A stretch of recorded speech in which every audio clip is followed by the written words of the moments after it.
धड़ाम। जमीन जरा सी कांप गई जब आरव जोर से आकर टकराया।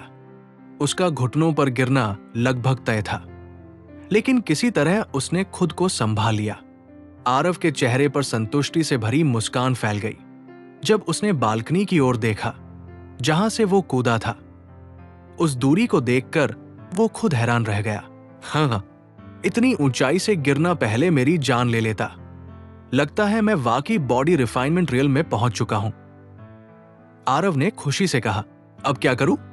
आमतौर पर इस समय मैं मार्शल लाइब्रेरी जाकर पढ़ता, लेकिन अभी के हालात के बाद मैं शांत नहीं बैठ सकता। आरव ने सोचा, मुझे युद्ध अभ्यास क्षेत्र, मार्शल ट्रेनिंग एरिया जाना चाहिए और अपनी नई शक्ति की परीक्षा लेनी चाहिए। ज्यादातर बच्चे इस समय हथियारों का अभ्यास ही करते होंगे। अपने कपड़ों से गिरने की धूल झाड़ते हुए आरव युद्ध अभ्यास क्षेत्र की ओर चल पड़ा और कुछ ही मिनटों में वहां पहुंच गया। उसने वहां देखा कि सारे बच्चे हथियारों से अभ्यास कर रहे थे। कई बुजुर्ग एल्डर्स उन्हें सलाह दे रहे थे कि वे कैसे अपने कौशल को बेहतर बना सकते हैं। अरे आरव, क्या तुम आज के हथियार प्रशिक्षण में शामिल होने का सोच रहे हो? बुजुर्ग वाल्मीकि ने पूछा। बुजुर्ग वाल्मीकि वरिष्ठ और शक्तिशाली प्रशिक्षकों में से एक थे और बच्चों के प्रशिक्षण की पूरी जिम्मेदारी उन्हीं के पास थी। उनका सिर पूरी तरह गंजा था, सफेद घनी दाढ़ी थी और पेट थोड़ा बाहर निकला हुआ था। उनकी भुजाएं इतनी ताकतवर लगती थी कि मानो चट्टानों को भी फाड़ सकती हों। हाँ, आरव ने जवाब दिया। वो बुजुर्ग के पास गया और उन्हें सम्मानपूर्वक अभिवादन किया। ठीक है, बुजुर्ग वाल्मीकि ने कहा, वहां रवि को एक अभ्यास साथी की जरूरत है। फिर उन्होंने जोर से आवाज लगाई, रवि, आरव तुम्हारा अभ्यास साथी होगा। ध्यान रहे, यह सिर्फ हथियार अभ्यास है। कोई भी अपनी साधना शक्ति का उपयोग नहीं करेगा। रवि 13 साल का था और उसकी साधना की अवस्था ब्लड रिफाइनमेंट स्तर पर थी। वो कबीले के एक बुजुर्ग का बेटा था और अपनी उम्र के हिसाब से उसमें अच्छी प्रतिभा थी। जैसे ही उसका नाम पुकारा गया, रवि ने बुजुर्ग की ओर देखा और फिर आरव की ओर, जो उसकी ओर बढ़ रहा था। ठीक है, रवि ने थोड़े चिढ़े हुए चेहरे के साथ जवाब दिया। हथियार अभ्यास प्रशिक्षण के दौरान अपनी साधना शक्ति का उपयोग करना मना था, क्योंकि इस अभ्यास का उद्देश्य हथियार कौशल को बेहतर बनाना होता था, न कि शक्ति से विरोधी को दबाना। जब से आरव को यह एहसास हुआ था कि वो साधना नहीं कर सकता, उसने उन सभी क्षेत्रों में खुद को निपुण बनाने पर ध्यान केंद्रित किया था जिनमें वो सुधार कर सकता था। इनमें शैक्षणिक ज्ञान, युद्ध सिद्धांत, मार्शल थ्योरी और हथियार कौशल शामिल थे। कबीले के सभी बच्चों में आरव लगभग हर प्रकार के हथियार में सबसे निपुण था। परिणाम स्वरूप ज्यादातर बच्चे आरव के साथ अभ्यास करने में असहज महसूस करते थे, क्योंकि वे जानते थे कि साधना में वे आरव से बहुत आगे थे। फिर भी अभ्यास में कभी उसे हरा नहीं पाए। आरव रवि के खड़े होने वाले अभ्यास घेरे की ओर बढ़ा। रास्ते में उसने पास की हथियार रैक से एक कुंद बिना धार की तलवार उठाई। हथियार प्रशिक्षण में प्रयुक्त सभी हथियार कुंद बनाए जाते थे ताकि किसी को गंभीर चोट न लगे। आरव अभ्यास घेरे में उतरा और रवि से लगभग 10 फीट की दूरी पर खड़ा हुआ। उसने अपनी तलवार उठाई। दोनों ने तलवारें अपने दाएं हाथ में पकड़ी हुई थी। आरव ने तुरंत 2 कदम आगे बढ़ते हुए तलवार को ऊपर उठाया और रवि के सिर की ओर वार किया। रवि ने अपनी तलवार ऊपर उठाकर आरव की तलवार का वार रोक लिया। पैंग! जब आरव की तलवार अब भी उसके सिर के ऊपर थी, उसी क्षण रवि ने पलटवार करते हुए अपनी तलवार से आरव के सिर की ओर वार किया, लेकिन आरव ने अपने शरीर को घुमाकर आसानी से उस वार को चकमा दे दिया और अपनी तलवार के हत्थे से रवि के हाथ पर जोरदार प्रहार किया। रवि की तलवार हाथ से छूट गई। आरव ये अभ्यास जीत चुका था। दोनों एक बार फिर 10 फीट पीछे हट गए। रवि गुस्से में थोड़ा झल्लाते हुए आगे बढ़ा। उसने तलवार को दोनों हाथों से सिर के ऊपर उठाया और पूरी ताकत से नीचे की ओर वार किया। आरव ने धीरे से दाएं कदम बढ़ाया और देखा कि रवि की तलवार सीधे जमीन में धंस गई। रवि की नजर आरव का पीछा करती रही। जैसे ही वो साइड में गया, संतुलन वापस पाने की कोशिश करते हुए उसने तेजी से एक ओर की ओर वार किया, अपनी पहली चाल की गति को बनाए रखते हुए आगे एक कदम और बढ़ाया। आरव ने पीछे एक पैर खींचा, अपनी मुद्रा चौड़ी की और तलवार ऊपर उठाकर उसका वार सफलतापूर्वक रोक दिया। आरव ने देखा कि रवि की मुद्रा बहुत संकरी और असंतुलित थी। उसने तुरंत आगे बढ़कर रवि की गर्दन की ओर तलवार से वार किया। रवि ने खुद को दाईं ओर मोड़ा और असहज ढंग से उस ताकतवर वार को रोका, लेकिन वो पूरी तरह संतुलन खो चुका था। आरव ने तुरंत एक सीधा लेकिन सटीक लात उसके घुटने पर मारी, जिससे रवि जमीन पर गिर पड़ा। रवि गुस्से से भरा हुआ खड़ा हुआ। अपनी लगातार हार से वो बहुत चिढ़ चुका था। आरव और रवि फिर से 10 फीट की दूरी पर आमने सामने खड़े हुए और कुछ क्षणों तक एक दूसरे को घूरते रहे। अचानक आरव तेजी से आगे बढ़ा और एक अजीब कोण से अपनी तलवार रवि के सिर की ओर घुमाई। पैंग! रवि ने अपनी तलवार ऊपर उठाई और आरव के वार को सफलतापूर्वक रोक लिया। आरव ने फिर से तलवार से एक नीचे की दिशा में वार किया, जिससे रवि को एक बार फिर अजीब ढंग से वार रोकना पड़ा। आरव ने यही उम्मीद की थी। उसका दायां पैर पहले ही आगे झुक चुका था और उसने लो एंगल से रवि की टांगों की ओर लात मारी।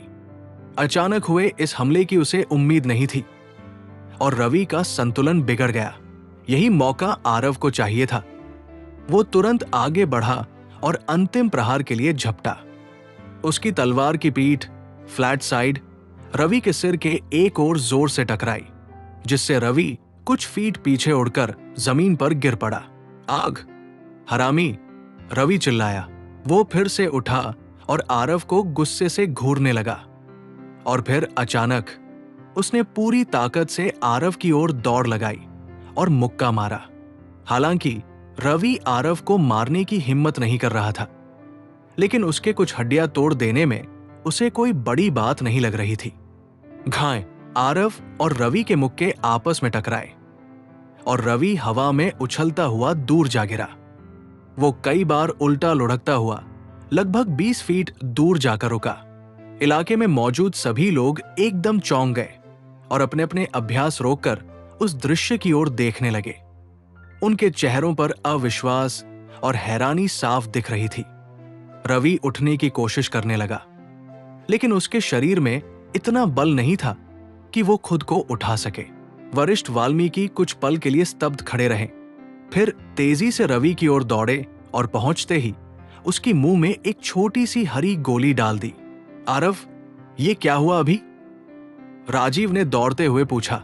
आरव ने थोड़ी शर्मीली मुस्कान के साथ जवाब दिया, रवि ने अचानक मुझ पर पूरी ताकत से हमला कर दिया, तो मुझे भी मजबूरन उसी स्तर पर जवाब देना पड़ा। मैं ये नहीं पूछ रहा, क्या तुमने बॉडी रिफाइनमेंट पूरा कर लिया है? राजीव ने हैरानी से पूछा। ओह हाँ, आज सुबह जब मैं उठा तो मुझे पता चला कि मैं अब साधना कर सकता हूं, आरव ने जवाब दिया। उसने सोचा कि असली बात को छिपाना ही बेहतर होगा, क्योंकि उसके माता पिता शायद नहीं चाहते थे कि कबीले को उस रहस्यमय गोले स्लीयर के बारे में पता चले। क्या तुम सुबह उठे और अचानक साधना करने लगे? ये कैसे मुमकिन है? राजीव ने चौंकते हुए पूछा। मुझे भी नहीं पता, बस सुबह उठा और पाया कि मैं बॉडी रिफाइनमेंट की अवस्था में हूं, आरव ने जवाब दिया। लेकिन तुमने रवि को पीछे कैसे धकेल दिया? वो तो पहले से ही ब्लड रिफाइनमेंट स्टेज पर है, राजीव ने फिर पूछा। उसके चेहरे पर अब भी अविश्वास था। ओह, मैं मसल रिफाइनमेंट स्टेज पर हूं। शायद कबीले ने जो कीमती गोलियां मुझे इतने सालों तक दी हैं, उन्होंने अब असर दिखाया है। यही एक वजह मुझे समझ आती है कि मैं सीधे मसल रिफाइनमेंट तक कैसे पहुंच गया, आरव ने झेंपते हुए कहा। राजीव आरव को ऐसे देख रहा था जैसे वो कोई अजूबा हो। हालांकि अब आरव मसल रिफाइनमेंट का साधक बन चुका था, लेकिन रवि उससे एक स्तर ऊपर ब्लड रिफाइनमेंट की अवस्था में था। आमतौर पर किसी उच्च स्तर के साधक को हराना लगभग असंभव होता है और ऐसा केवल असाधारण प्रतिभाशाली लोगों के लिए ही संभव होता है। राजीव को समझ नहीं आ रहा था कि आरव की बातों के बाद क्या कहें, इसलिए वो कुछ क्षणों तक चुपचाप खड़ा रहा। फिर खुद को संयमित करते हुए वो जोर से हंस पड़ा। कारण चाहे जो भी हो, पर आखिरकार तुम अब एक साधक बन ही गए। मैं जानता था भगवान हमेशा अंधा नहीं रहेगा, राजीव ने प्रसन्नता से कहा और आरव की पीठ थपथपाई। फिर बोला, चलो आरव, अब जरा एक द्वंद्व हो जाए। मुझे तुम्हारी नई शक्ति का परीक्षण करना है।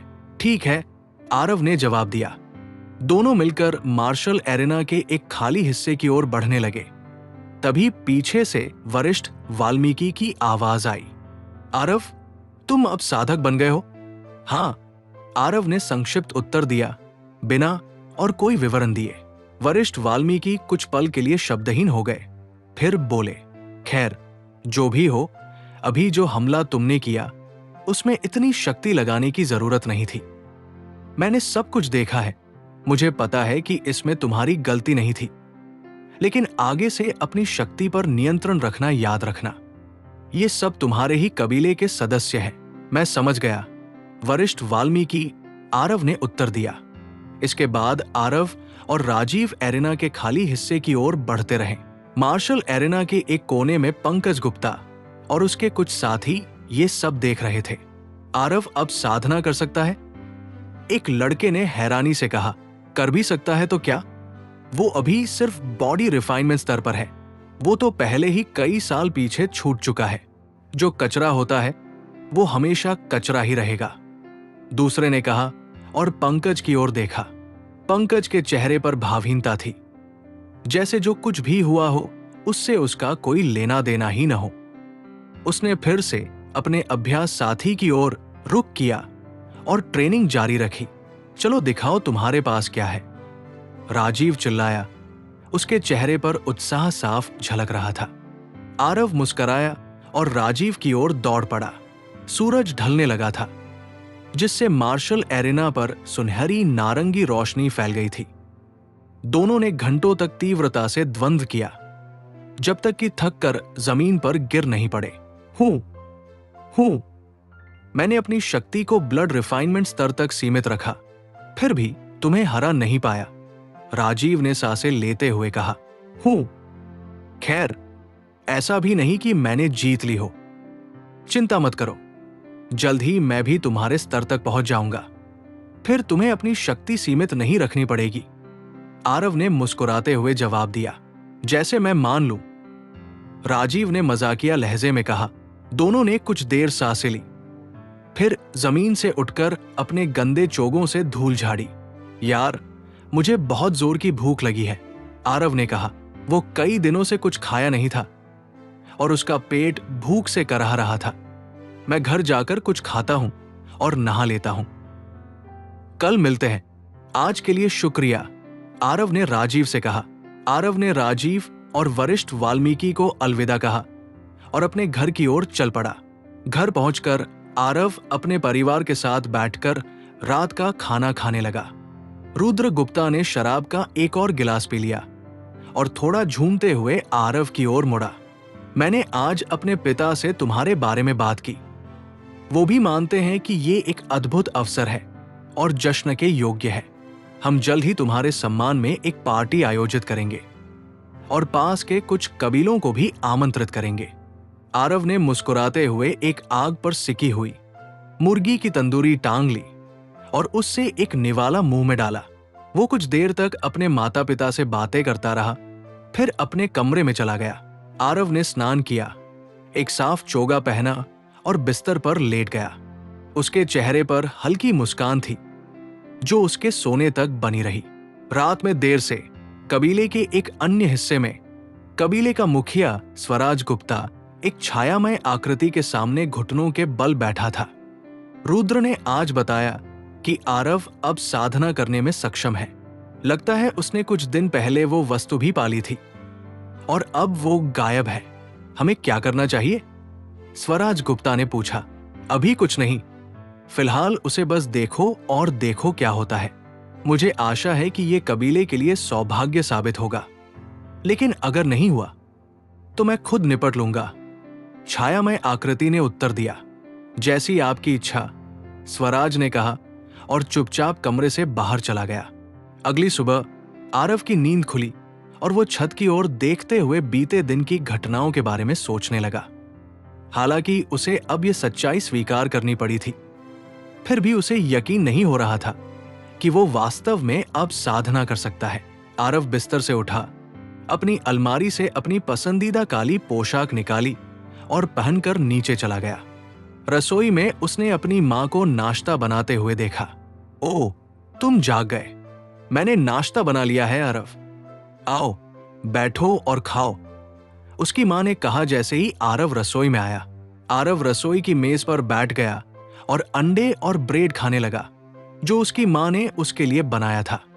लगता है आज मैं औषधि मंडप जाऊंगा और कुछ रक्त शोधन की गोलियां ले आऊंगा, आरव ने नाश्ता करते हुए सोचा। रक्त शोधन क्षेत्र, ब्लड रिफाइनमेंट रियल्म में प्रवेश करने के लिए विभिन्न औषधीय गोलियों का सेवन करना पड़ता था जो रक्त की क्षमता को उत्तेजित करती थी। इन गोलियों की प्राकृतिक ऊर्जा को अपने भीतर खींचकर रक्त को शुद्ध और परिष्कृत किया जा सकता था, जिससे उसकी गुणवत्ता और प्रभावशीलता बढ़ती थी। यह शरीर परिष्करण क्षेत्र, बॉडी रिफाइनमेंट रियल्म का अंतिम चरण था, जिसके बाद कोई व्यक्ति धुंध निर्माण क्षेत्र, मिस्ट क्रिएशन रियल्म की ओर बढ़ सकता था। नाश्ता खत्म करने के बाद आरव ने अपनी मां को अलविदा कहा और घर से बाहर निकल पड़ा। 10 मिनट चलने के बाद वो एक भव्य इमारत के सामने पहुंचा। 6 कोनों वाला औषधि मंडप 7 मंजिल ऊंचा था, जिसकी दीवारें गहरे लाल रंग की और छज्जे धूसर रंग के थे। अंदर की सजावट उकेरे हुए खंभों और पूर्वज औषधि गुरुओं की मूर्तियों से की गई थी। हर मंजिल पर अलग अलग औषधियां और सामग्री रखी गई थी, जिनकी दुर्लभता और कीमत ऊपर की मंजिलों पर बढ़ती जाती थी। आरव मंडप में दाखिल हुआ और इधर-उधर देखने लगा। तभी एक दोस्ताना चेहरे वाले मध्य उम्र व्यक्ति ने उसका स्वागत किया। नमस्ते युवा स्वामी, बहुत दिनों बाद तुम्हें यहां देख रहा हूं। इस बार किस लिए आए हो? व्यक्ति ने मुस्कुराते हुए पूछा। वरिष्ठ केतु, बहुत दिन हो गए। मैं रक्त ऊर्जावर्धक गोलियां, ब्लड इनविगरेशन पिल्स लेने आया हूं, आरव ने उत्तर दिया। रक्त ऊर्जावर्धक गोलियां? वरिष्ठ केतु ने पूछा। ये तो मांसपेशी परिष्करण साधकों के लिए होती है जो रक्त शोधन में प्रवेश करना चाहते हैं। तुम्हें इनकी जरूरत क्यों है? मैंने हाल ही में मांसपेशी परिष्करण पूरा कर लिया है और अब रक्त शोधन की ओर बढ़ना चाहता हूं, आरव ने उत्तर दिया। यद्यपि वरिष्ठ को गोलियों की जरूरत बताना अनिवार्य नहीं था, लेकिन आरव को छुपाने की आवश्यकता नहीं लगी। तुम साधना कर सकते हो? यह कब हुआ? वरिष्ठ केतु ने चौंक कर पूछा। हाल ही में, आरव ने हल्की मुस्कान के साथ कहा, लेकिन आगे कुछ नहीं बताया। वरिष्ठ केतु के चेहरे की चौंकाहट धीरे धीरे खत्म हुई और वो बोले, ये तो पूरे कबीले के लिए बहुत शुभ समाचार है। मैं तुम्हारे लिए वो मानक संख्या की गोलियां लाता हूं जो रक्त शोधन के लिए दी जाती है। अभी आया। ये कहकर वे पीछे के कमरे में चले गए। आरव पहले तल पर घूमने लगा। वहां रखी विभिन्न औषधियों और वस्तुओं को देखता रहा। कुछ देर बाद उसे पीछे से कदमों की आहट सुनाई दी और उसने मुड़कर देखा। वरिष्ठ केतु एक मर्तबान लेकर लौटे थे। इसमें 5 रक्त शोधन गोलियां हैं। ये तुम्हारे लिए पर्याप्त होनी चाहिए, वरिष्ठ केतु ने मर्तबान थमाते हुए कहा। आरव ने आभार प्रकट किया और फिर कुछ देर मंडप में घूमने के बाद घर लौट आया। अपने कमरे में जाकर वो ध्यान की मुद्रा में बैठ गया। उसने मर्तबान सामने रखा और मन को शांत किया। कुछ मिनट बाद उसने पहली लाल गोली मुंह में डाल ली। जैसे ही गोली पेट में जाकर घुली, आरव ने अपने शरीर में गर्मी महसूस की। उसका रक्त तेजी से दौड़ने लगा और ऊर्जा शरीर में बहने लगी। आरव इन परिवर्तनों को ध्यान से देखता रहा। कुछ मिनट बाद गोली का असर खत्म हो गया। हालांकि ये शरीर परिष्करण का अंतिम चरण है, पर मांसपेशी से रक्त शोधन का परिवर्तन सबसे तेज होता है। बस इन 5 गोलियों को खाकर रक्त की क्षमता को उत्तेजित करना है और मैं रक्त शोधन क्षेत्र में पहुंच जाऊंगा।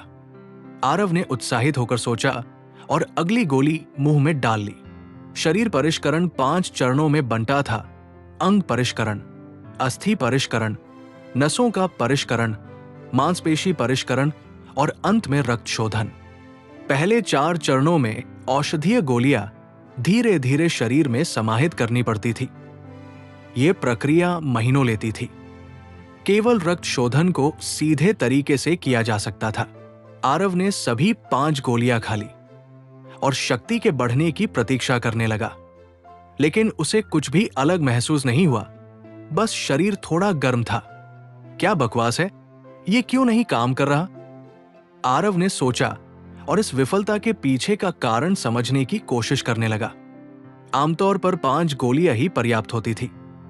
सिर्फ कुछ दुर्लभ शरीर वाले या प्राचीन रक्त रेखा वाले साधकों को अधिक गोलियां लगती थी। कुछ समय सोचने के बाद आरव को कुछ समझ नहीं आया। चलो कुछ और गोलियां ले आता हूं, शायद उससे हो जाए। सोचते हुए वो वापस औषधि मंडप की ओर निकल पड़ा। वरिष्ठ बरस, क्या मुझे कुछ और रक्त ऊर्जावर्धक गोलियां मिल सकती हैं? आरव ने पूछा। तुम्हें और गोलियां क्यों चाहिए? वरिष्ठ केतु ने चौंक कर पूछा। मैं रक्त शोधन में प्रवेश नहीं कर पाया, इसलिए और लेने आया हूं। आरव ने लज्जित होकर कहा, तुम विफल रहे? यह तो अजीब है, शायद बैच ही खराब था। 1 मिनट रुको, मैं नया बैच लाता हूं, कहकर वो पीछे चले गए और कुछ मिनट बाद एक नया मर्तबान लेकर लौटे। इसमें 10 गोलियां हैं, एहतियात के तौर पर। अगर बच जाए तो लौटा देना, वरिष्ठ केतु ने कहा। आरव ने धन्यवाद कहा और वापस अपने कमरे में लौट आया। ध्यान की मुद्रा में बैठकर उसने एक गोली और खाई। फिर भी वही गर्मी, वही तेजी, लेकिन कोई प्रगति नहीं। फिर से कुछ नहीं। मैं मान ही नहीं सकता कि मैं आगे नहीं बढ़ पा रहा, आरव ने क्रोधित होकर सोचा और दूसरी गोली खा ली। 1 घंटे बाद आरव थके हुए भाव से खाली मर्तबान को देख रहा था। वो अब भी मांसपेशी परिष्करण में ही अटका था। मुझे विश्वास नहीं होता, मुझे और गोलियां चाहिए, कहते हुए वो कमरे से बाहर निकल पड़ा और तेजी से औषधि मंडप की ओर दौड़ा। मंडप के अंदर पहुंचा। उसने वरिष्ठ केतु को दवाइयां सहेजते हुए पाया। मुझे और गोलियां चाहिए, आरव ने जोर से कहा। वरिष्ठ केतु ने चौंक कर सिर उठाया और देखा कि आरव गुस्से में उसकी ओर आ रहा था। आरव, इसका क्या मतलब है? कहीं तुम इन गोलियों को बेच तो नहीं रहे? ऐसा नहीं हो सकता कि तुमने सारी गोलियां खुद खा ली हो और अब भी आगे न बढ़े हो, वरिष्ठ केतु ने गुस्से से कहा। मैं क्यों बेचूंगा? मेरे पिता मुझे जो चाहिए दिला सकते हैं, मुझे पैसों की जरूरत नहीं। मैंने वाकई वो सारी गोलियां खा ली और फिर भी मुझमें कोई प्रगति नहीं हुई, आरव ने क्रोधपूर्वक उत्तर दिया। वरिष्ठ बरस कुछ कहने ही वाले थे कि आरव बोल पड़ा। बस मुझे सारी गोलियां दे दीजिए, जो बचेंगी मैं लौटा दूंगा। क्या तुम्हें पता है ये गोलियां कितनी मूल्यवान होती हैं? भले ही महंगी न हो, लेकिन इनसे ही हमारे कबीले के सभी युवाओं की प्रगति होती है, वरिष्ठ केतु ने कहा। जो भी कीमत होगी मेरे पिता चुकाएंगे। कृपया बस मुझे सारी गोलियां दे दीजिए, जो बचेंगी उन्हें मैं लौटा दूंगा, आरव ने थके हुए स्वर में कहा। वरिष्ठ केतु ने गहरी सांस ली और बिना कुछ कहे पीछे चले गए। कुछ मिनट बाद वे एक बड़ा डिब्बा लेकर लौटे और आरव के सामने रख दिया। इसमें 100 से ज्यादा गोलियां हैं। यही सारी रक्त ऊर्जावर्धक गोलियां हैं जो हमारे पास है। जो नहीं लगे वे लौटा देना, उन्होंने थक कर कहा। धन्यवाद वरिष्ठ, मैं वादा करता हूं कि जो गोलियां नहीं लगेंगी उन्हें मैं लौटा दूंगा, आरव ने कहा और उत्साहित होकर डिब्बा उठाकर कमरे की ओर दौड़ा। एक बार फिर आरव अपने कमरे में था। उसके सामने गोलियों से भरा डिब्बा। इस बार तो होना ही है, मैं नहीं मानता कि मैं अटका रहूंगा। ये सोचते हुए उसने गोली मुंह में डाल ली। समय बीतता गया, गोली दर गोली वो खाता गया, डिब्बा खाली होता गया और आरव की निराशा बढ़ती गई। अंततः जब वो 60वीं गोली खा रहा था, तभी धड़ाम, एक मध्यम विस्फोट की आवाज उसके शरीर से आई और वो काले रंग का खून उलटने लगा। सड़ा हुआ शव जैसा दुर्गंधपूर्ण रक्त उसके नथुनों में भर गया। कुछ मिनट तक लगातार काला रक्त निकालने के बाद वो थम पाया। मैंने अंततः सफलता पाली। मैं रक्त शोधन क्षेत्र में पहुंच गया, आरव ने खुद से कहा। उसके चेहरे पर रोमांच और जीत की चमक थी। चैप्टर 8 शस्त्र कक्ष। आरव के सामने पड़ा काला रक्त इस बात का प्रमाण था कि उसने रक्त परिष्करण क्षेत्र, ब्लड रिफाइनमेंट रियल्म में प्रवेश कर लिया था। जब कोई साधक अपनी संपूर्ण रक्त धारा को शुद्ध कर इस स्तर में प्रवेश करता है, तब रक्त में मौजूद सारी अशुद्धियां बाहर निकल जाती हैं। और वही काला रक्त था जो आरव ने उल्टी के रूप में निकाला था। अब आरव शरीर परिष्करण क्षेत्र के अंतिम शिखर पर पहुंच चुका था। उसे ये सब एक स्वप्न जैसा लग रहा था। एक हफ्ते पहले तक वो साधना करने में असमर्थ था और अब वो धुंध निर्माण क्षेत्र, मिस्ट क्रिएशन रियल्म को चुनौती देने के लिए तैयार था। कुछ पल बैठने के बाद आरव ने वो मर्तबान उठाया जिसमें बची हुई गोलियां थी। मैंने वादा किया था वरिष्ठ बरस से कि जो गोलियां बचेंगी उन्हें लौटा दूंगा। आशा है वो मुझसे ज्यादा नाराज ना हो। इतनी सारी गोलियां उपयोग करने पर आरव ने सोचा और मर्तबान लेकर कमरे से बाहर निकल पड़ा। औषधि मंडप पहुंचने पर आरव ने देखा कि वरिष्ठ केतु अभी भी औषधीय सामग्री को व्यवस्थित करने में लगे हुए थे। आरव उनके पास गया, लेकिन ये सोचकर थोड़ी झिझक महसूस कर रहा था कि क्या कहें। वरिष्ठ केतु ने सिर उठाया और उसे मर्तबान लिए खड़ा देखा। उन्होंने तुरंत ही आरव को अपनी दिव्य शक्ति से जांचा और हल्की मुस्कान के साथ बोले, आह, तो तुम अंतः रक्त परिष्करण में सफल हो ही गए। लगता है तुम वास्तव में गोलियां खा रहे थे। बताओ, कुल कितनी गोलियां खाकर तुमने अपना शिखर बढ़ाया? आरव ने कोई उत्तर नहीं दिया, बस मर्तबान उनके हाथ में थमा दिया। चेहरे पर एक हल्की सी असहज मुस्कान थी। वरिष्ठ केतु ने मर्तबान लिया और उसके अंदर झांका। उनके चेहरे पर पहले हैरानी और फिर थोड़ी झुंझलाहट उभर आई। आरव, तुमने बाकी की गोलियों का क्या किया? मुझे मत बताना कि तुमने इस मर्तबान की 50 से ज्यादा गोलियां खा ली। कोई भी इस बात पर विश्वास नहीं करेगा। उन्होंने ऊंचे स्वर में कहा, मैंने सच में सारी गोलियां खा ली। वरिष्ठ केतु, मुझे नहीं पता और क्या कहूं। आरव ने थोड़े संकोच के साथ जवाब दिया। वरिष्ठ ने आरव को ध्यान से देखा, लेकिन उसे झूठ बोलने जैसा कोई भाव नहीं दिखाई दिया।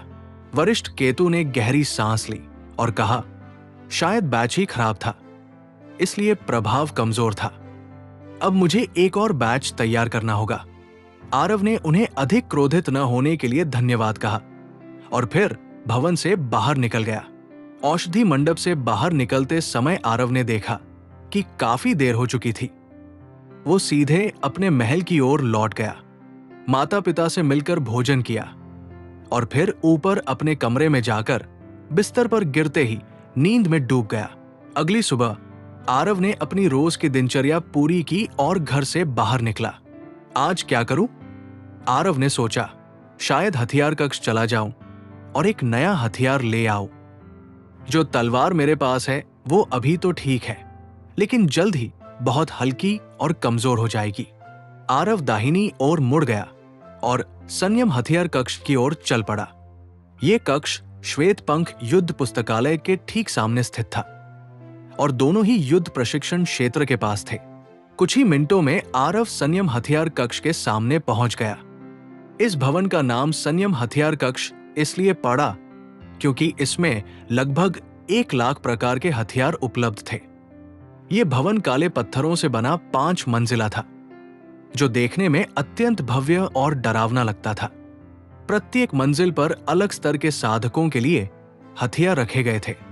प्रथम मंजिल शरीर परिष्करण स्तर के हथियार, द्वितीय मंजिल धुंध निर्माण स्तर के हथियार, तृतीय मंजिल ऊर्जा संघनन क्यूआई कॉन्डेंसेशन स्तर के हथियार, चतुर्थ मंजिल मूल निर्माण कोर फॉर्मेशन स्तर के हथियार। 5वीं मंजिल पर क्या है, ये केवल कुलपति और उच्च वरिष्ठों को ही ज्ञात था।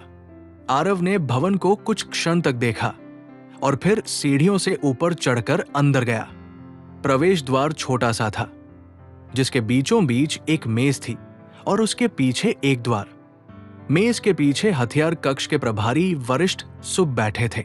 आरव उनके पास गया और बोला, नमस्कार वरिष्ठ सुब। वरिष्ठ सुब ने उसे देखा और कहा, नमस्कार आरव। अगर मुझे ठीक याद है तो ये पहली बार है जब मैं तुम्हें यहां देख रहा हूं। हाँ, ये मेरी पहली बार है। मैं एक हथियार लेने आया हूं, आरव ने उत्तर दिया। उसने अपनी तलवार भंडारण अंगूठी से निकालकर वरिष्ठ सुब को दिखाई। मैं यही तलवार अभी तक इस्तेमाल कर रहा हूं, लेकिन अब मुझे इसे बदलना होगा। ये जल्द ही कमजोर हो जाएगी। वरिष्ठ ने तलवार को ध्यान से देखा और बोले, मैंने सुना है कि तुमने साधना में प्रवेश कर लिया है। लगता है अफवाहें सच है। अब तुम्हें एक बेहतर हथियार की जरूरत पड़ेगी। मेरे साथ चलो, मैं तुम्हें शरीर परिष्करण के अनुकूल हथियारों के पास ले चलता हूं। मैं तुम्हें तुम्हारी पुरानी तलवार जैसी कुछ अच्छी तलवारें दिखा देता हूं। वरिष्ठ सुब ने तलवार लौटाई और फिर पीछे के दरवाजे की ओर बढ़े। आरव भी उनके पीछे चला। वरिष्ठ ने एक चाबी निकालकर दरवाजे को खोला और अंदर प्रवेश किया। जैसे ही आरव भीतर गया, वो कमरे को देखकर दंग रह गया। वो कमरा 100 फुट लंबा और 100 फुट चौड़ा था, जिसमें सैकड़ों हथियारों की कतारें लगी थी। हर प्रकार के हथियार, भाले, गदा, तलवारें, धनुष, भारी तलवारें आदि। हर हथियार अपने आकार और प्रकार के अनुसार व्यवस्थित थे। यहां सारे हथियार शरीर परिष्करण साधकों के लिए हैं। वरिष्ठ सुब ने कहा, तुम्हारी मौजूदा तलवार के आकार और प्रकार जैसी तलवारें उस कोने में हैं, लेकिन वे बेहतर धातुओं से बनी हैं और ज्यादा वजन व शक्ति प्रदान करती है। आरव पूरे कमरे में घूमकर हथियारों को देखने लगा। उसने पाया कि हर हथियार उसे भली भांति ज्ञात था और वो लगभग सभी में पारंगत था। कुछ देर बाद वो उस खंड में पहुंचा जहां भारी तलवारें रखी थी। उसने वहां एक गहरे नीले रंग की तलवार को उठाया। ये लगभग 5 फुट लंबी और मूठ के पास 6 इंच चौड़ी थी। जब आरव ने तलवार उठानी चाही तो वो चौंक गया।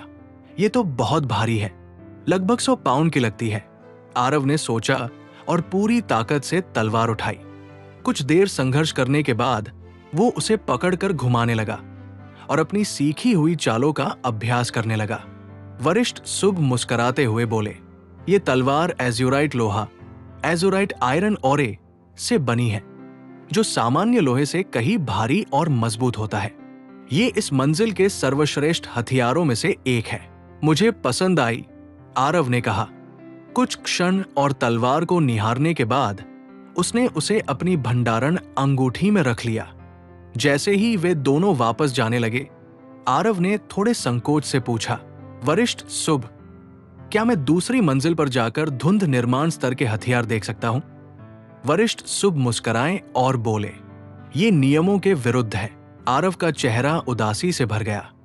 लेकिन तभी वरिष्ठ सुब बोले, लेकिन मैं कभी नियमों का विशेष पालन नहीं करता, और सीढ़ियों की ओर चल पड़े। आरव उनके पीछे पीछे ऊपर गया और दूसरी मंजिल पर पहुंच गया। यहां भी पहला तल जैसा ही दृश्य था, लेकिन हथियारों की आभा और गुणवत्ता कहीं अधिक तीव्र प्रतीत हो रही थी। वो भारी तलवारों के खंड में गया और एक तलवार उठाई। ओह, ये तो और भारी है, आरव ने दांत भींचते हुए कहा। यह लगभग 200 पाउंड की है, वरिष्ठ सुब बोले, और धुंध निर्माण साधकों के लिए बनी है। तुम्हारा इसे उठाना ही चौंकाने वाला है। कुछ प्रयासों के बाद आरव थक गया और तलवार जमीन पर गिर पड़ी। धड़ाम, काले पत्थर की जमीन से टकराकर चिंगारियां उड़ी। माफ कीजिए, आरव ने कहा और झुककर तलवार उठाने लगा। तभी तलवार खुद हवा में तैरती हुई हथियार रैक पर वापस जा बैठी। आरव चौंक गया। वरिष्ठ सुब ने मुस्कुराते हुए हाथ हिलाए और बोले, चिंता मत करो, जमीन और तलवार दोनों ही काफी मजबूत है। आरव ने कुछ नहीं कहा, लेकिन वो जानता था क्यूआई संघनन स्तर, क्यूआई कॉन्डेंसेशन रियल्म और उससे ऊपर के साधक बिना छुए वस्तुओं को हिला सकते थे। वरिष्ठ शुभ, दूसरी मंजिल दिखाने के लिए धन्यवाद, आरव ने कहा और वापस सीढ़ियों की ओर बढ़ा, लेकिन उसकी नजर हथियारों पर अब भी अटकी हुई थी। तभी आरव रुक गया। उसकी नजर उस कोने पर पड़ी जिसे उसने पहले नहीं देखा था। वो बिना कुछ कहे उस ओर बढ़ चला। वहां एक अलग थलग पड़ा हथियार रैक था, जहां केवल एक ही हथियार रखा था। वरिष्ठ शुभ आरव के अचानक इस दिशा में जाने से आश्चर्यचकित हुए और उसके पीछे चल पड़े। आरव कुछ देर उस रैक के सामने खड़ा रहा और फिर उसने हाथ बढ़ाकर उस हथियार को छूने की कोशिश की। ये चैप्टर यही समाप्त होता है। नॉवेल अच्छा लगे तो लाइक, शेयर, सब्सक्राइब जरूर करें। नई एपिसोड की सूचना पाने के लिए बेल आइकन दबाएं। धन्यवाद। चैप्टर 9, भयावह दरांती। ये हथियार सच में खास है। भले ही ये इस तल पर मौजूद किसी भी अन्य हथियार की तुलना में सबसे उच्च गुणवत्ता वाली सामग्री से बना हो, फिर भी ये यहां सैकड़ों वर्षों से यूं ही पड़ा है, बिना किसी द्वारा चुने गए। आरव ने उस अकेले पड़े हथियार की ओर हाथ बढ़ाया। उसकी उंगलियां काले रंग के हैंडल को छूते हुए ऊपर की ओर बढ़ी और जैसे ही वो मुड़ी हुई तेज धार तक पहुंची, वो तुरंत कट गया। आरव चौंक कर बोला। उसे उम्मीद नहीं थी कि यह हथियार इतना धारदार होगा।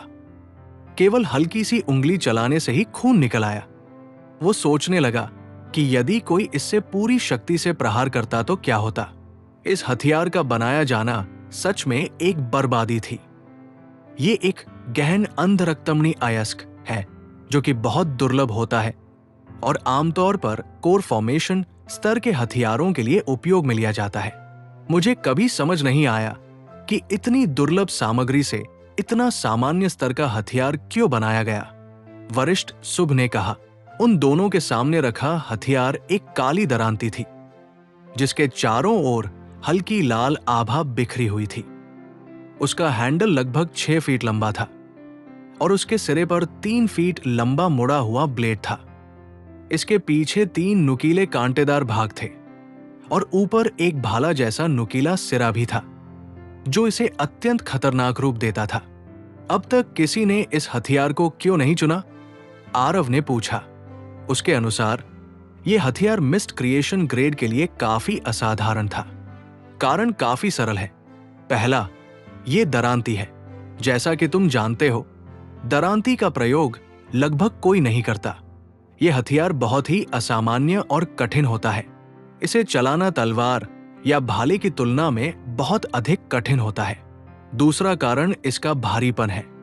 इस स्तर के साधक इतने भारी हथियार का उपयोग नहीं कर सकते, वरिष्ठ शुभ ने समझाया। कुछ क्षणों तक हथियार को घूरने के बाद वरिष्ठ बोले, इसीलिए मैंने इसे दुर्लभ सामग्री की बर्बादी कहा था। उन्होंने गहरी सांस ली और सिर हिलाया। आरव कुछ देर तक हथियार को देखता रहा और फिर उसके हैंडल को थामा। उसने गहरी सांस ली और पूरी शक्ति लगाकर उसे उठाने की कोशिश की। धीरे धीरे, इंच दर इंच वो हथियार रैक से ऊपर उठा। मैं विश्वास नहीं कर सकता कि मैं तुम्हें नहीं उठा पा रहा, आरव ने दांत भींचते हुए कहा। 15 सेकंड की मशक्कत के बाद वो हथियार केवल कमर तक ही उठा सका और फिर हाथ से छूट गया। पेंग! हथियार जोर से पत्थर के फर्श से टकराया। वरिष्ठ शुभ ने हथियार की ओर इशारा किया और वो हवा में उठकर फिर से अपनी जगह पर लौट गया। जैसा कि मैंने कहा था, यह हथियार समझ से परे है और इसी कारण कोई भी इसे नहीं चुनता। लेकिन यह तथ्य कि तुम इसे रक्त शोधन स्तर पर भी उठा सके, बहुत बड़ी बात है। आरव कुछ समय तक चुपचाप हथियार को देखता रहा। न जाने क्यों, वो जब से इस दरांती को देख रहा था, उसमें एक अजीब आकर्षण महसूस कर रहा था। ऐसा नहीं था कि यह विशेष दरांती उसे खींच रही हो, बल्कि जैसे इस प्रकार के हथियार से उसका कोई पुराना संबंध हो। वरिष्ठ शुभ, क्या मैं इस हथियार को ले सकता हूं? आरव ने पूछा। सामान्यतः बॉडी रिफाइनर्स को मिस्ट क्रिएशन ग्रेड का हथियार नहीं दिया जाता, लेकिन यह दरांती तो सदियों से यहां पड़ी है तो इस बार मैं अपवाद कर देता हूं, वरिष्ठ ने उत्तर दिया। धन्यवाद, आरव ने कृतज्ञता से कहा और हथियार को एक बार फिर सहलाया। फिर उसे अपनी स्टोरेज रिंग में रख लिया। अब मेरे पास 2 हथियार हैं। ग्रेट स्वॉर्ड अभी के लिए उपयोगी रहेगा और दरांती तब काम आएगी जब मैं मिस्ट क्रिएशन स्तर तक पहुंचूंगा।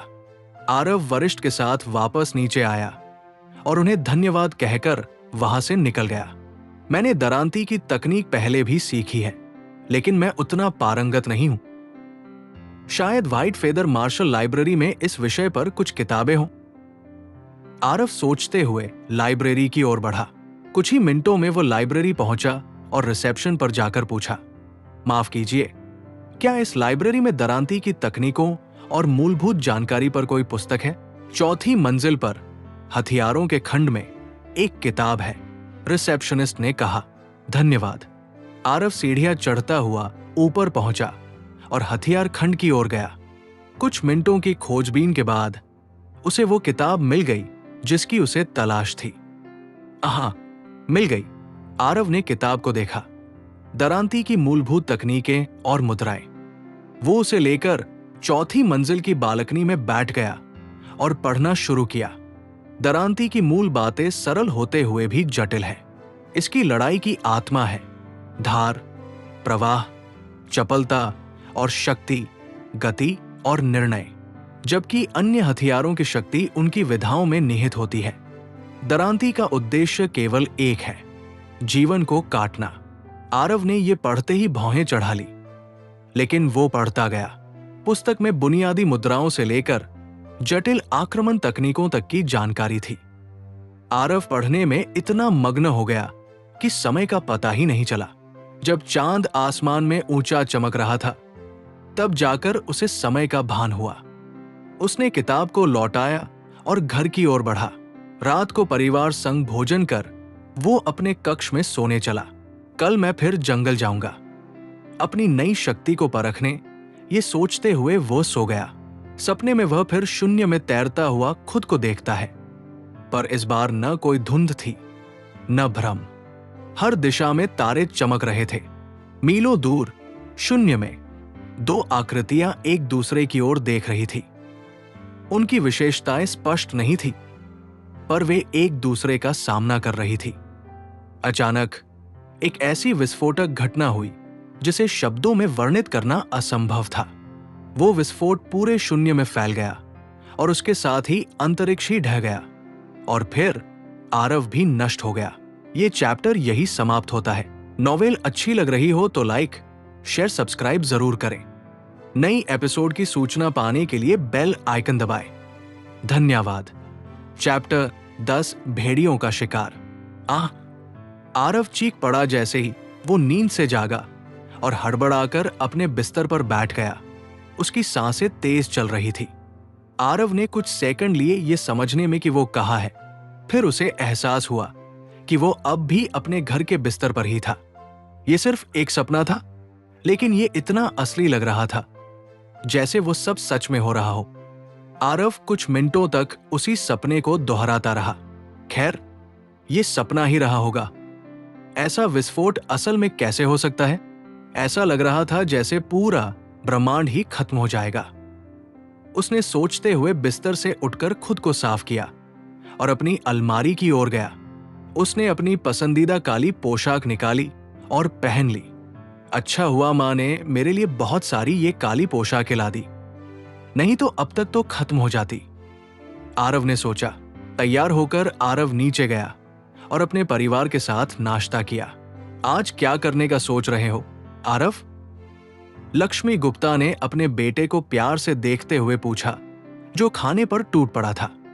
आरव ने खाना निगला और जवाब दिया, शायद आज फिर से पुस्तकालय जाऊं और फिर प्रशिक्षण क्षेत्र भी।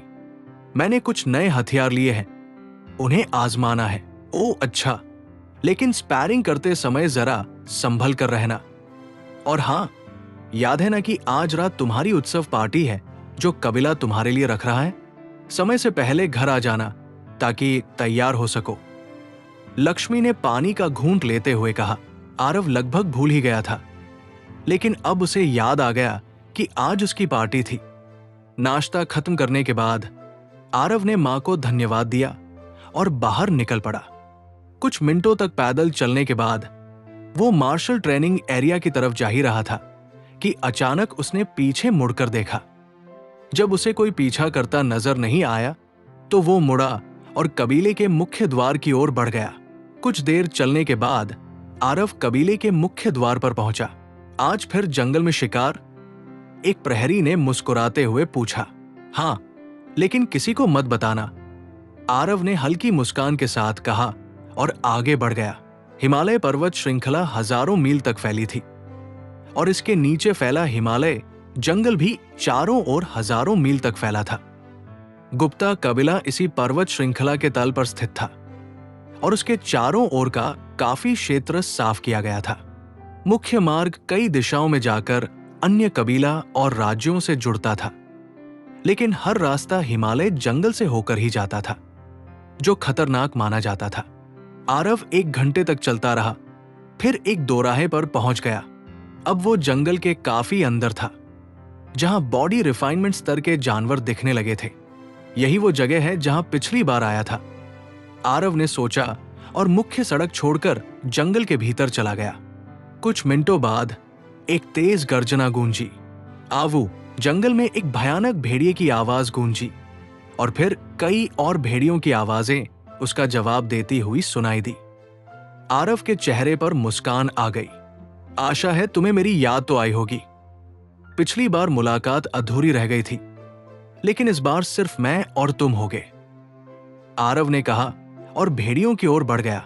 जैसे ही आरव खुले मैदान में पहुंचा, उसने देखा कि लगभग 1 दर्जन अर्थ वुल्वस धूप में आराम कर रहे थे। उसकी उपस्थिति से चौंककर भेड़िए खड़े हो गए और गुर्राने लगे। हालांकि वे उसे पहचानते थे, लेकिन आरव की मौजूदगी में अब एक अलग किस्म का खतरा महसूस हो रहा था। आरव ने अपनी स्टोरेज रिंग से बॉडी रिफाइनमेंट ग्रेड का ग्रेट्सवॉर्ड निकाला और सामने रख लिया। वो झुका और पूरी गति से भेड़ियों की ओर दौड़ा। भेड़िए कुछ समझ पाते उससे पहले ही वो एक के सामने पहुंच गया और तलवार से सीधा वार किया। भेड़िए ने पंजा उठाकर रोकने की कोशिश की, लेकिन तलवार ने पंजा चीरते हुए उसके सिर तक को काट दिया। धड़ाम! हड्डियों से टकराती तलवार की आवाज आई और भेड़िया वही ढेर हो गया। आरव ने तुरंत खुद को संभाला और पीछे से हमला कर रहे 3 और भेड़ियों पर वार किया। एक ही झटके में वो तीनों को काटता चला गया। बाकी बचे 8 भेड़ियों ने ये देखकर भागने का फैसला किया। ओ नहीं, अब तुम बच नहीं सकते, आरव चिल्लाया और उनका पीछा करने लगा। कई मिनटों तक पीछा करने के बाद वो एक भेड़िए तक पहुंचा और तलवार से उसका सिर चीर दिया। बाकी भेड़ियों ने इससे दूरी बना ली। अचानक आरव के सामने कई पेड़ों पर लाल निशान दिखे। ये गुप्ता कबीले के बुजुर्गों द्वारा बनाए गए थे, जो चेतावनी देते थे कि इसके आगे मिस्ट क्रिएशन स्तर के जानवर मिल सकते हैं। आज के लिए इतना काफी है। 5 भेड़ियों को मार दिया, इतना बुरा नहीं। अब कुछ और ताकतवर बॉडी रिफाइनमेंट जानवर ढूंढता हूं। आरव ने तलवार स्टोरेज रिंग में रखी और लाल निशानों से दूर होते हुए जंगल में बाएं दिशा में चलने लगा। कुछ मिनटों बाद उसकी नजर एक गिरे हुए विशालकाय पेड़ पर पड़ी, जिस पर एक बड़ा सा छिपकलीनुमा जानवर सो रहा था। लोहे से बनी छिपकली डॉट, आरव ने धीरे से कहा। यह 8 फीट लंबा और 4 फीट ऊंचा था और इसकी पीठ पर कांटे थे। यह जानवर बॉडी रिफाइनमेंट स्तर के सबसे खतरनाक जीवों में से एक था। इसकी खाल बेहद मजबूत थी और इसकी हमले की ताकत ब्लड रिफाइनमेंट स्तर के बराबर मानी जाती थी। आरव ने ग्रेट्सवॉर्ड निकाला और धीरे धीरे उसके पास जाने लगा। जैसे ही वो 15 फीट दूर था, छिपकली की आंखें खुल गई और वो गुर्राने लगी। आरव ने पूरी ताकत से हमला किया और पीठ पर गहरी चोट दी, लेकिन जानलेवा नहीं। इसकी खाल वाकई में बेहद मजबूत है। आरव ने पीछे हटते हुए सोचा। लड़ाई जारी रही। आरव ने वार करने की जगह ढूंढनी शुरू की, खासकर जहां उसकी पूंछ या पंजों से हमला होता। आखिरकार आरव ने एक योजना बनाई। जैसे ही छिपकली ने अपनी पूंछ से हमला किया, आरव ने अपनी तलवार जमीन में खड़ी कर दी ताकि पूंछ उस पर लगे। चटाक, तलवार से टकराकर छिपकली की पूंछ कट गई। वो दर्द से चीख पड़ी। फिर आखिरी हमले के लिए आरव आगे बढ़ा और सीधे उसकी आंख में तलवार घुसेड़ दी। स्पर्ट, तलवार लगभग पूरी अंदर चली गई। छिपकली कुछ क्षण तड़पी और फिर मर गई। हुम्फ, आरव ने गहरी सांस ली। सच में बहुत मुश्किल लड़ाई थी। उसने छिपकली को स्टोरेज रिंग में रखा। इस रिंग में मुश्किल से ये समा पाई। अब मुझे बेहतर रिंग चाहिए। फिर आरव ने देखा कि अंधेरा होने को है, तो वो मुख्य सड़क की ओर लौटने लगा। कुछ देर चलने के बाद उसे बेचैनी महसूस होने लगी। पहले तो उसने इसे कल्पना समझा, लेकिन वो भावना बढ़ती ही गई। अपने अनुभव पर भरोसा करते हुए आरव ने रुककर पीछे मुड़कर देखा और उसका चेहरा सफेद पड़ गया। ये चैप्टर यही समाप्त होता है। नॉवेल आपको पसंद आ रही हो तो लाइक, शेयर, कमेंट और सब्सक्राइब जरूर करें। आने वाले सभी अपडेट के लिए बेल आइकन को दबाकर रखें। धन्यवाद।